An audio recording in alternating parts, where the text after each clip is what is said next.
Salam alaikum, bienvenue à vous sur la télévision de la Grande Mosquée de Paris dans votre émission Adad consacrée à l'apprentissage de la langue arabe. Tel que promis, nous allons continuer avec la découverte de l'alphabet arabe et après avoir parlé du alif, nous allons continuer notre voyage dans la tribu de l'alphabet arabe et faire la connaissance de la première famille, toute voisine du alif. La première famille voisine du alif est formée de trois sœurs. Trois sœurs. La première de ces sœurs-là, vous allez donc pouvoir l'observer sur la deuxième page de votre cahier de calligraphie, tel que cela apparaît sur l'écran, et à la forme finalement d'une barque. Au fait, les lettres arabes évoquent des images. À chacun de voir ce qu'il veut dans ces lettres-là. Mais pour moi, il me semble toujours qu'elles sont en train de voguer sur l'eau. Elles nagent. Et cette première famille consacrée à ces trois sœurs, ou formée de ces trois sœurs, a réellement la forme d'un bateau ou d'une pirogue. L'essentiel, c'est que elles voguent sur l'eau. Et donc, cette première lettre que vous voyez est le fameux B. C'est le B français de Bernard ou de Baïa ou de Beyrouth, peu nous importe. Si vous l'observez bien, toujours dans le petit carreau rouge tout en haut, vous allez voir qu'elle commence au niveau du petit 1. Elle commence par une petite dent plus ou moins soulevée. Et ensuite, elle va continuer avec une belle rondeur. Les lettres arabes sont toujours comme ça, droites et rondes en même temps.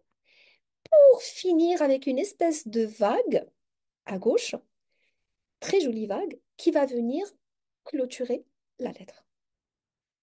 Et ensuite, on viendra mettre le petit point en bas. On n'oublie surtout pas cette histoire de point, car nous avions déjà parlé auparavant de l'importance de ces points, étant donné que ce sont ces points qui nous permettent de distinguer entre les lettres qui s'écrivent de la même façon finalement, qui sont parties de la même graphie. Ce bas est enfin, on dit bas par facilité, mais en réalité c'est un B, c'est le phonème B, d'accord? Puisque rappelez-vous, nous n'écrivons pas les voyelles en arabe, donc B. Ce bas est une lettre qui s'attache à gauche et à droite, puisqu'elle appartient à une famille.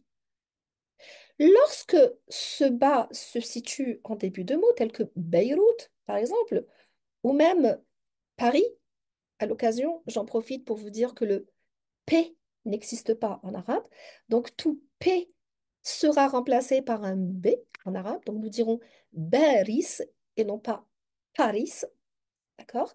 Lorsque ce B va se trouver en début de mot, je vais donc, tel que vous le voyez dans la deuxième ligne de votre cahier, d'accord?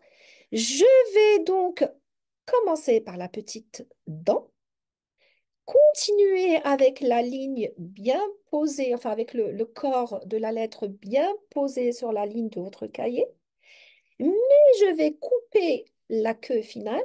Pourquoi? Afin de permettre à la lettre de recevoir la seconde lettre qui va venir s'accrocher à elle, qui va être un membre de la tribu quelconque.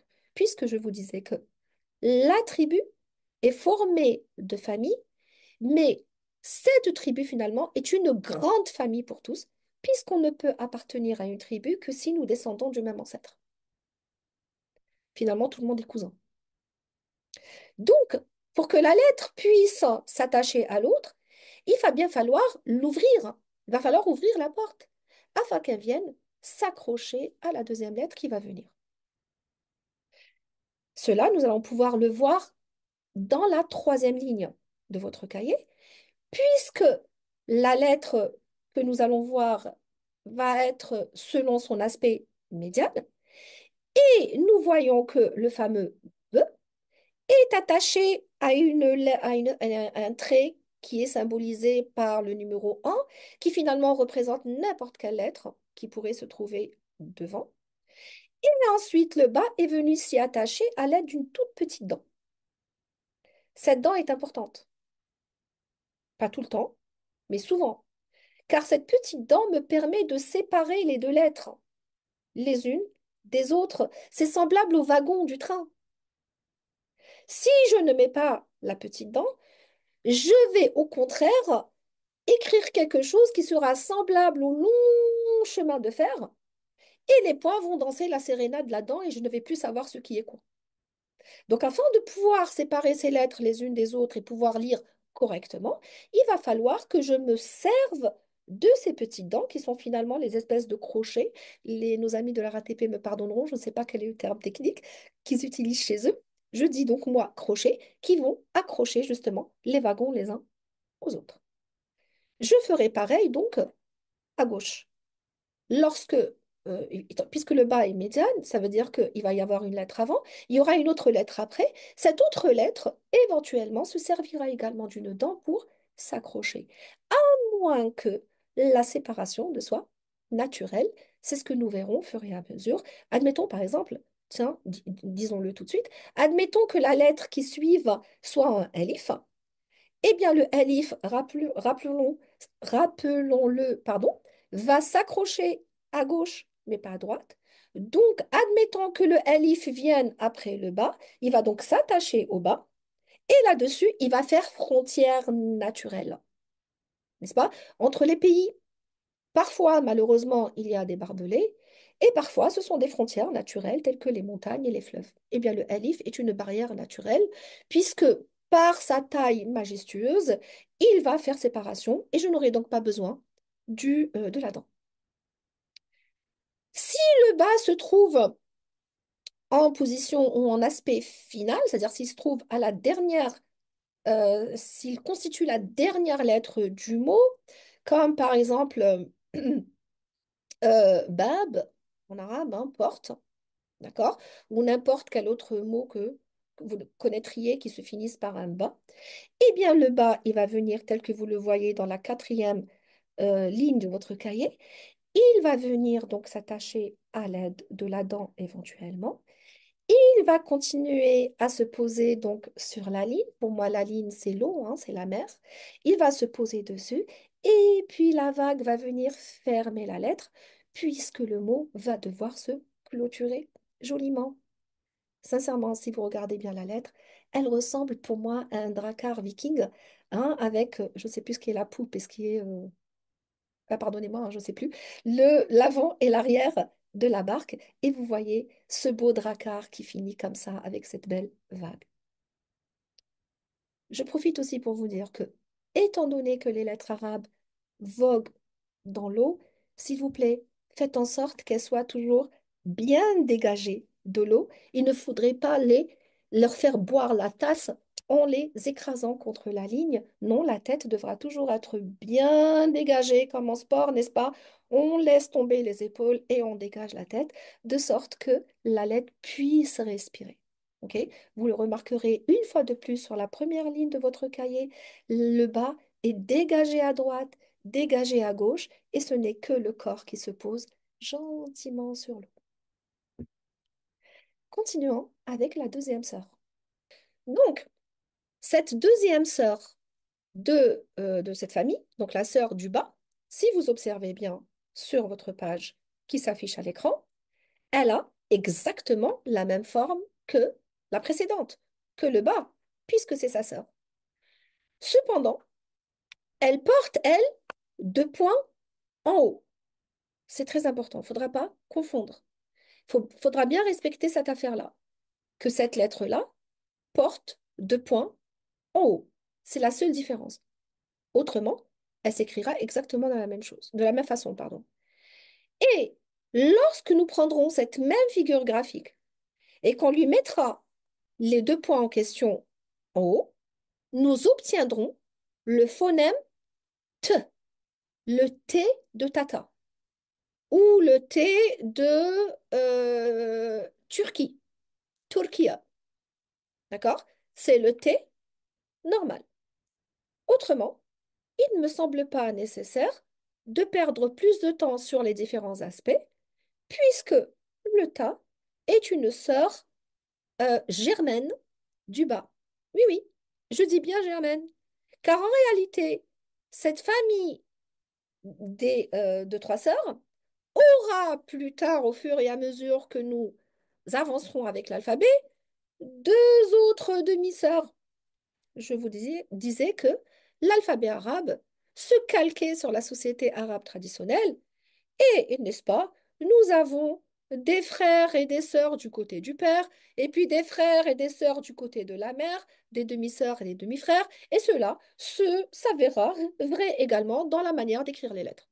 Donc, ces trois sœurs auront deux demi-sœurs que nous découvrirons plus tard. Du coup, le T est une sœur germaine, et donc elle s'écrira exactement comme le bas.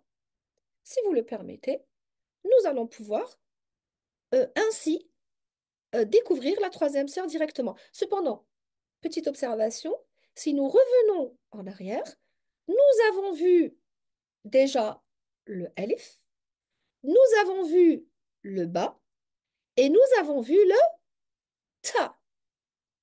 Elif, ba, ta. Alphabet, alphabet, puisque le T est muet en français, mais il existe bien. Et certaines personnes disent que le mot alphabet en français vient de cet ordre arabe consacré à ces trois lettres, Aleph, Ba, Ta. D'autres disent non, ça vient du grec alpha, bêta, mais comme l'alphabet grec lui-même serait venu du phénicien, et que le phénicien est une langue sémitique à l'origine de l'écriture arabe elle-même, bien avant les Nabatéens, eh bien la boucle est bouclée. Continuons avec cette famille. Apprenons donc à connaître la troisième sœur, sœur Germaine. Et donc, nous allons aller vers la page suivante de votre cahier de calligraphie. La page qui est là. Que remarquons-nous? Nous remarquons une fois de plus que nous sommes devant notre fameuse barque. Notre fameux drakkar viking qui vogue sur l'eau. Cependant, notre barque, cette fois-ci, porte au-dessus trois lettres. Trois lettres. Je vous rassure, c'est le grand maximum. Nous n'avons jamais de lettres portant plus de 3 points. Autre petite précision. Ces points-là doivent être écrits tels que vous le voyez, en forme pyramidale, les uns sur les autres, 2 points en bas et un au-dessus. Certains usent de fantaisie et écrivent ces 3 points en forme d'accent circonflexe. Pourquoi pas? Par contre, ne les écrivez jamais en forme de 3 points de suspension. Ça n'est pas permis. Maintenant, comment prononçons-nous cette lettre? Eh bien, il s'agira du th, le th anglais, le th anglais. S'il vous plaît, prononcez-le à l'anglaise et non pas à la française. Il s'agira de I think et non pas I sing. D'accord? I think et non pas I think. A thing et non pas a thing. Ou bien three et non pas three. Faites attention à cela, car le S existe en arabe. Et si vous ne respectez pas la prononciation, vous direz autre chose. Je vous rappelle que la langue arabe est constituée d'au moins 12 millions de mots, à peu près. Et si nous avons autant de mots en arabe, c'est parce qu'il suffit de changer un son, une voyelle, une prolongation pour obtenir un nouveau mot. Donc, ne pas prêter attention à la bonne prononciation de ce mot, je pourrais effectivement me tromper de sens. Autre chose, il n'est pas du tout mal élevé en arabe que de sortir la langue, de mordre dedans d'essayer en même temps de faire sortir l'air. Et cela me permet d'obtenir la bonne prononciation.